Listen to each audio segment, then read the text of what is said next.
KC general ಆಸ್ಪತ್ರೆಗೆ ದಿಢೀರ್ ಭೇಟಿ ಕೊಟ್ಟ ಲೋಕಾಯುಕ್ತ ಅಧಿಕಾರಿಗಳು ಗರಂ ಆಗಿದ್ದಾರೆ.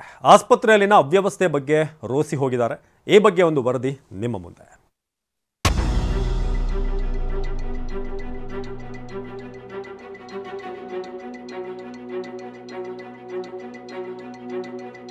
ಇವತ್ತು ಕೆಸಿ ಜನರಲ್ ಆಸ್ಪತ್ರೆ ಸೂಪರಿಂಟೆಂಡೆಂಟ್ ಅಲ್ಲಿಯ ವೈದ್ಯರ ಗ್ರಹಚಾರಕ್ಕಿಟ್ಟಿದ್ರೆ ದಾಖಲಾಗಿದ್ದ ರೋಗಿಗಳಿಗೆ ಸಮಾಧಾನವಾಗಿತ್ತು. ಕೆಸಿ ಜನರಲ್ ಆಸ್ಪತ್ರೆಗೆ ದಿಢೀರ್ ದಾಳಿ ನಡೆಸಿದ ಲೋಕಾಯುಕ್ತ ಅಧಿಕಾರಿಗಳು ಕೆಂಡಾಮಂಡಲರಾಗಿದ್ದಾರೆ. ರೋಗಿಗಳಿಂದ ಸುಲಿಗೆಗೆ ನಿಂತ ಕೆಸಿ ಜನರಲ್ ಆಸ್ಪತ್ರೆ ಸಿಬ್ಬಂದಿ 100-200 ಮುಟ್ಟೋದೇ ಇಲ್ಲ, 500 ಪಡೆಯದೆ ಬಿಡಲ್ಲ. ಸಿಕ್ಕದಕ್ಕೆಲ್ಲ ರೋಗಿಗಳಿಂದ ದುಡ್ಡು ಸುಲಿಯೋ ಸಿಬ್ಬಂದಿ ಬಗ್ಗೆ ಜನ ರೋಸಿ ಹೋಗಿದ್ರು. ಹಿಂದಿನಿಂದಲೂ ಆಸ್ಪತ್ರೆ ಮೇಲೆ ಸರಣಿ ದೂರುಗಳು ಬರುತ್ತಲೇ ಇತ್ತು. ಈ ಹಿನ್ನೆಲೆ ಲೋಕಾಯುಕ್ತ ನ್ಯಾಯಾಧೀಶರಾದ BS ಪಾಟೀಲ್, ನ್ಯಾಯಾಧೀಶ ವೀರಪ್ಪ ಮತ್ತು ನ್ಯಾಯಾಧೀಶ ಫಣೀಂದ್ರ ದಿಢೀರ್ ಆಸ್ಪತ್ರೆಗೆ ದಾಳಿ ನಡೆಸಿದ್ದಾರೆ. ಈ ವೇಳೆ ಲೋಕಾಯುಕ್ತ ಅಧಿಕಾರಿಗಳ ಮುಂದೆ ರೋಗಿಗಳ ಕುಟುಂಬಸ್ಥರು ತಮ್ಮ ನೋವು ತೋಡಿಕೊಂಡ್ರು. 100-200 ಮುಟ್ಟಲ್ಲ ಸರ್, 500 ರೂಪಾಯಿ ಕೊಡ್ಲೇಬೇಕು, ಇಲ್ದಿದ್ರೆ ತಾಯಿ ಕಾರ್ಡ್ ಕೊಡಲ್ಲ ಅಂತ ಎತ್ತಿಟ್ಕೊಂತಾರೆ ಸರ್ ಅಂತ ದೂರ್ತಿದ್ರು.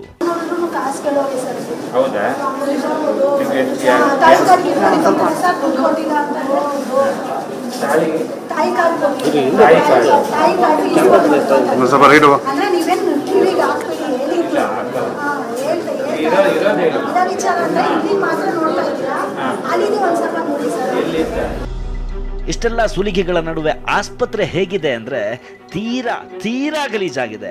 ICU ಬೆಡ್ಗಳೇ ಧೂಳುಮಯವಾಗಿದೆ. ICU ಬೆಡ್ಗಳನ್ನೆಲ್ಲ ಒಂದ್ ಕಡೆ ಗುಡ್ಡೆ ಹಾಕಿದ್ದಾರೆ. ಕೇಳಿದ್ರೆ ಎಲ್ಲದಕ್ಕೂ ಸ್ಟಾಫ್ ಸಮಸ್ಯೆ ಇದೆ ಅಂತಾರೆ. ಶೌಚಾಲಯಕ್ಕೆ ಕಾಲಿಡೋ ಹಾಗೆ ಇಲ್ಲ. ಪ್ರಶ್ನೆ ಮಾಡಿದ್ರೆ ಅದಕ್ಕೆ ಇನ್ನೊಂದು ನೆಪ.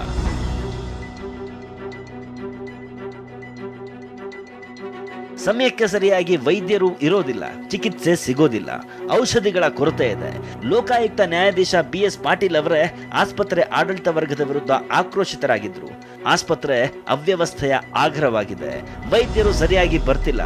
5 ವೈದ್ಯರಲ್ಲಿ ಓರ್ವ ಮಾತ್ರ ಇವತ್ತು ಲೋಕಾಯುಕ್ತರ ಕಣ್ಣಿಗೆ ಬಿದ್ದಿದ್ದು. ಹೀಗಾಗಿ ಮೇಲಾಧಿಕಾರಿಗಳನ್ನ ಪಾರ್ಟಿ ಮಾಡಿ ದೂರು ದಾಖಲಿಸಿಕೊಳ್ಳಲು ಲೋಕಾಯುಕ್ತರು ಮುಂದಾಗಿದ್ದಾರೆ. ಇವತ್ತೊಬ್ರು ಪೇಷಂಟು ನಮ್ಮ ಎದುರಿಗೇನೆ, ಡಾಕ್ಟರ್ಸ್ಗಳ ಎದುರಿಗೇನೆ ಹೇಳಿದ್ರು, ಅವರು ತಮ್ಮ ರಿಲೇಟಿವ್ನ ಹೆರಿಗೆ ಕರ್ಕೊಂಡ್ಬಂದಿದ್ರು.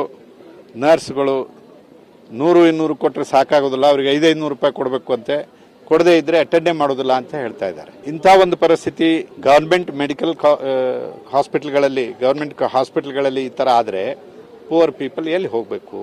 ನಾವು ಕೇಸ್ ರಿಜಿಸ್ಟರ್ ಮಾಡ್ತೀವಿ, ಸೀರಿಯಸ್ ಆಗಿ ಈ ಕೇಸನ್ನು ನಾವು ಪರ್ಸೂ ಮಾಡ್ತೀವಿ. ಹೆರಿಗೆ ಮತ್ತು ಮಕ್ಕಳ ವಾರ್ಡ್ಗೆ ಭೇಟಿ ನೀಡಿದ ಉಪಲೋಕಾಯುಕ್ತ KN ಫಣೀಂದ್ರ ಕೂಡ ಆಸ್ಪತ್ರೆ ಅವ್ಯವಸ್ಥೆ ಕಂಡು ಸಿಟ್ಟಾಗಿದ್ದಾರೆ. ವಿಶೇಷವಾಗಿ ಹೆರಿಗೆ ಆಸ್ಪತ್ರೆ ಅಂತಂದ್ರೆ ಹೆರಿಗೆ ಸಮಯದಲ್ಲಿ ಅದಕ್ಕೆಲ್ಲ ಬಿಸಿ ನೀರಿನ ವ್ಯವಸ್ಥೆ ಬೇಕು, ಕುಡಿಯೋದಕ್ಕೂ ಕೂಡ ಬಿಸಿ ನೀರಿನ ವ್ಯವಸ್ಥೆ ಬೇಕು, ಅದು ಸರಿಯಲ್ಲ. ಆಮೇಲೆ ಬೆಡ್ಗಳನ್ನು ನೋಡಿದಾಗ ಎಲ್ಲ ಹಳೆ ಬೆಡ್ಗಳು, ಬಹುಶಃ ಅದು ಆಸ್ಪತ್ರೆ ಕಟ್ಟಾಗ ತಗೊಂಡಿದ್ದ ಬೆಡ್ಗಳೇನೋ ಅನ್ನೋ ಥರ ಆ ಥರ ಬೆಡ್ ಇದೆ. ಬೆಡ್ಶೀಟ್ಸು ಕೂಡ ಮೇಲ್ಗಡೆ ಹಾಕಿರ್ತಕ್ಕಂಥದ್ದು ಎಲ್ಲ ದಿನಾನು ಕ್ಲೀನ್ ಮಾಡಿ ಹಾಕ್ತೀವಿ ಅಂತಂದು ಹೇಳ್ತಾರೆ. ಆದರೆ ಅದನ್ನು ನಾನು ನೋಡಿದಾಗೆ ಅದು ದಿನ ಕ್ಲೀನ್ ಮಾಡಿರ್ತಕ್ಕಂಥ ಬೆಡ್ಶೀಟ್ಸು ಒಂಥರ ಕಾಣಲ್ಲ. ಆಸ್ಪತ್ರೆ ಅಲ್ಲ, ಭೂತ ಬಂಗಲೆ ರೀತಿ ಇದೆ ಅಂತ ಹೇಳಿರೋ ಜಸ್ಟಿಸ್ ವೀರಪ್ಪ ಆಸ್ಪತ್ರೆಗೆ ಭೇಟಿ ನೀಡಿ ದಿಗ್ಭ್ರಾಂತರಾಗಿದ್ದಾರೆ. ನಾನು ಈ ಎಮರ್ಜೆನ್ಸಿ ವಾರ್ಡಲ್ಲಿ ಕ್ಯಾಜುಯಾಲಿಟಿ, ಸ್ಕಿನ್ನು, ಆಮೇಲೆ ಪಿರಿಯಾಟಿಕ್ಕು, ENT, ಡೆಂಟಲ್ ಇಷ್ಟನ್ನು ನೋಡ್ಕೊಂಬಂದೆ. ಆ ಡೆಂಟಲ್ ಇದಕ್ಕೆ ಹೋದಾಗ ನನಗೆ ಭಾರಿ ದಿಗ್ಭ್ರಮೆ ಆಗ್ಬಿಡ್ತು. ಆ ಪೇಷಂಟ್ ಮೇಲೆ ಅಪ್ರಾನ್ ಹಾಕೋಕ್ಕೆ ಇದಿಲ್ಲ, ಡಾಕ್ಟರ್ಗಳಿಗೆ ಬ್ಲೌಸೇ ಇಲ್ಲ ಅಂತ ಹೇಳ್ತಾರೆ. ಅದು ಆಸ್ಪತ್ರೆ ಥರ ಕಾಣ್ತಾ ಇಲ್ಲ, ಗಲೀಜಾಗಿದೆ. ಅಲ್ಲಿ ಡ್ರೈನೇಜ್ ಫೆಸಿಲಿಟೀಸ್ ಇಲ್ಲ, ಕ್ಲೀನ್ ಇಲ್ಲ, ಭೂತ ಬಂಗ್ಲೆ ಥರ ಕಾಣುತ್ತೆ. ಮುಂದಾದ್ರೂ ಆಸ್ಪತ್ರೆ ಆಡಳಿತ ವರ್ಗ ಎಚ್ಚೆತ್ತುಕೊಳ್ಳುತ್ತಾ? ಕಾದು ನೋಡೋಣ. ರಾಚಪ್ಪ, TV9 ಬೆಂಗಳೂರು.